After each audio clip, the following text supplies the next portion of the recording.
mayoritas sahabat saat itu juga miskin. Nabi untuk wahyu instruksi perang Tabuk. Ini perang apa? Tabuk.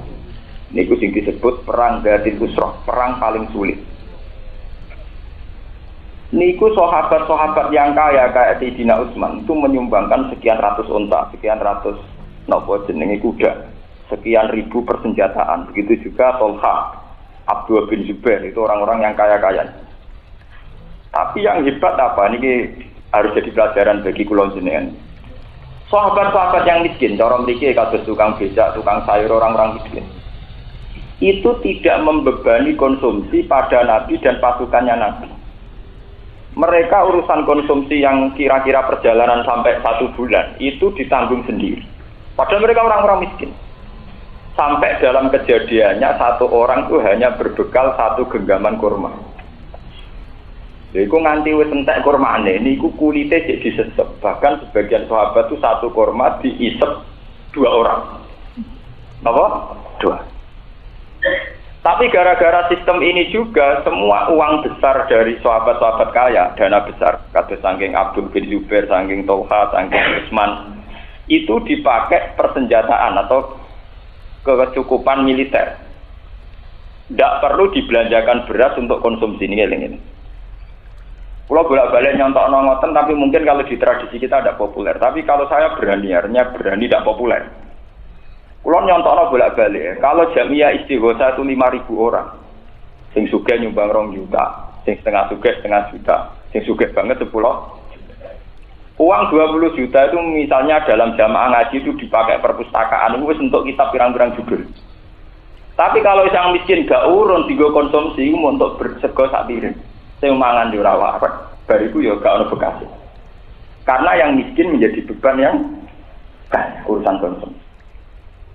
Nah itu perang Tabuk harus jadi pelajaran. Orang-orang miskin yang miskin ini tidak jadi beban konsumsi. Sehingga uang-uang besar oleh Rasulullah tetap digunakan untuk beli peralatan militer. Sementara yang miskin menyelesaikan masalahnya sendiri, termasuk dengan penyelesaian paling tidak itulah, cara paling minimalis. Jadi orang wong loro mau sagu kurma sak genggam, wis entek dagingnya jadi dipangan isine. Sampai gendena. Fakana ahaduhum yamussu tamrotan wa yatanawabu bainahum. Ada lagi 5 sahabat, mau duwe unta sitok. Karena perjalanan panjang dari Madinah ke Tabuk. Wis 1 kilo sing numpak aku kok 1 kilo ku wis. Dan dia sampai hasil sampai Tabuk. Padahal bermil-mil jaraknya dari Madinah. Iki rumono tenan peristiwa.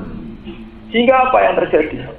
Karena orang miskin tidak membebani angka besar, biaya-biaya besar, maka perang itu bisa dilakukan mereka yang kaya, yang miskin.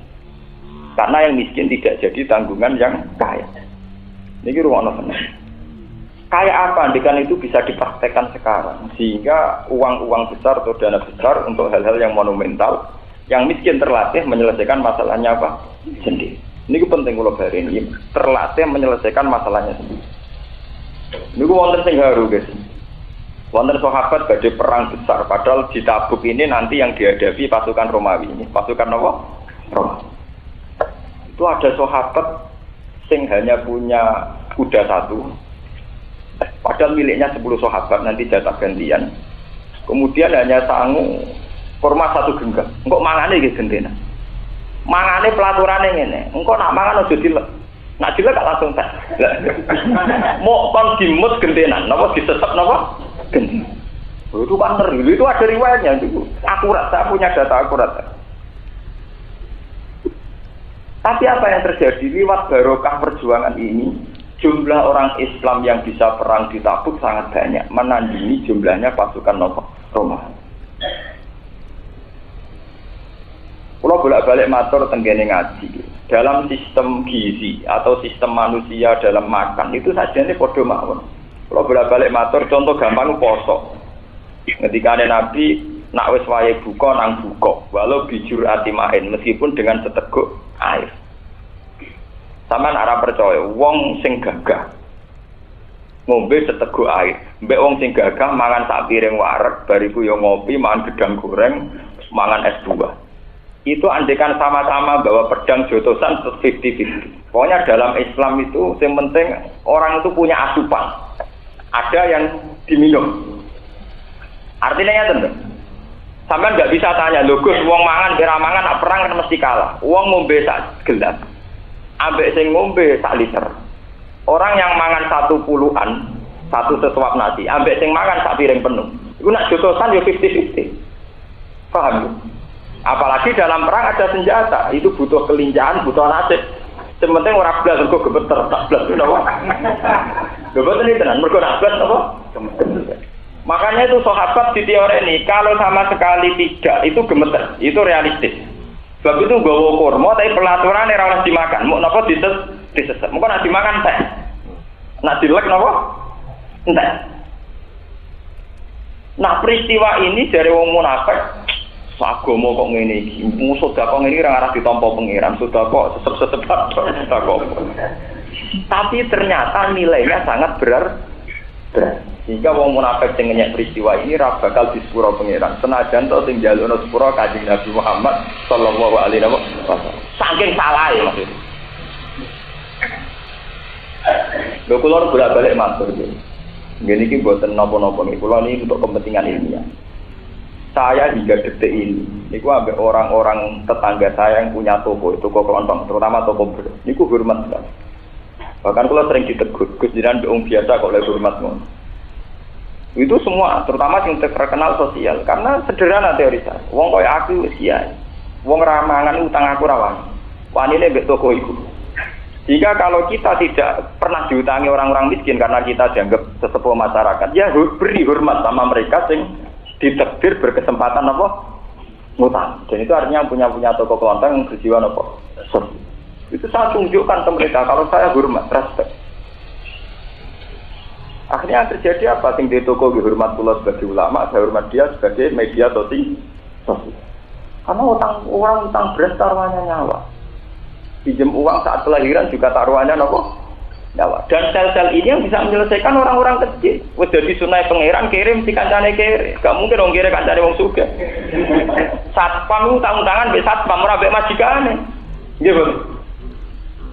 Lho nek utang majikan mergo anak bojone wis koma ning rumah sakit sak wulan lagi utang majikan. Tapi pas komane berangkat lho tetep antar satpam.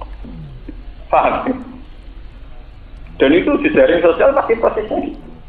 Jika pertolongan-pertolongan ini punya arti penting dalam kehidupan, makanya sekali dinyak Allah duka tidak akan termaafkan. Tadi sampai itu tobat, namanya itu tobat. Lalu Kanjeng Nabi riyen zaman sugeng, tiap uang sing setengah sugih atau setengah melarat, pokoknya kudu wajib duwe jaran. Cara sakniki wajib di sepeda motor. Iku elek lah wajib terus zaman Nabi dididik. Alasannya dianggap konten siaga satu, kalau ada perang ya cepat, kalau ada pertolongan gitu kok cepat. Sehingga sampai disebut di Quran wal khayla wal biwala wal khamira litarkabuha napa basi. Sing rumono tenan. Terus sahabat-sahabat riyen juga ono penalaran sistem gizi. Sing penting perang itu tidak sama sekali tidak makan. Yang penting ada asupan, termasuk carane kurma satu digilir diisep, tidak boleh dilek, engko entek nanti. Tapi yang terjadi apa? Sing jelas gara-gara dana-dana besar dari Tolhah, dari Zubair, dari Sayyidina Utsman tidak untuk konsumsi eling-eling melarat-melarat juga. Akhirnya Kanjeng Nabi bisa belanja peralatan militer. Gamane cara kuno iso tuku pedang, iso tuku panah. Lho umpama kok sing melarat ini jadi beban padahal jumlahnya 3.000, iku entek nggo tuku beras. Jadi kelar mangan tapi ra kelar per. Kalau jamaah ngaji ini, kelar mangan ora kelar di perpustakaan, kok nek go mangan. Lho jamaah ngaji sih ra ngoten. Mangan kelar, makane wong 1000 lah kelar. Nek nek gedung ra kelar, duwe entek go gawe napa?